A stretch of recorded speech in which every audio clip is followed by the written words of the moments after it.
Бәріне сәлем достар. ұбт-да келу ықтималдылығы өте жоғары үшбұрыш тақырыбына арналған есепті қарастырамыз.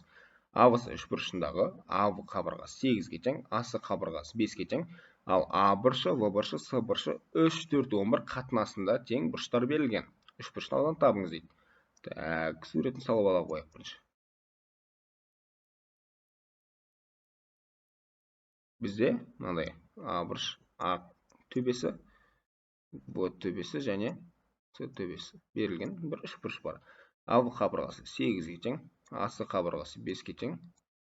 Так, енді бізде А бұрышы мына жер 3х, Б бұрышын 4х, С бұрышын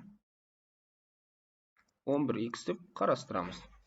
Енді біз білеміз, үшбұрыштың ішкі бұрыштардың қосындысы 180 градусқа тең. Қазір сол теореманы қолданамыз. 3х қосылған 4х қосылған 11х тең 180 градус. Так, 3х 7х 18х болады екен. 18х тең 180-ге.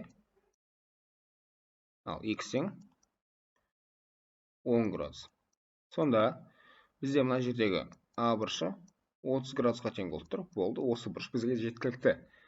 Енді үшбұрыш ауданын қалай табамыз? Бізде кез келген үшбұрыш ауданын табатын формула бар. S тең 2-ден 1 А қабырғасы, Б қабырғасы және арасындағы бұрыштың синус арқылы есептей салсақ болады.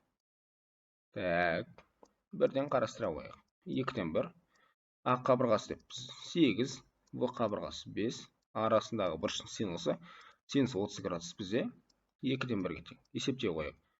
2 мен 2-ні көбейткен 4, 4-ті 8-мен қысқартсам 2 қалады. 2 5-ің 10 болады екен. Сонда есеп жауабы шықты.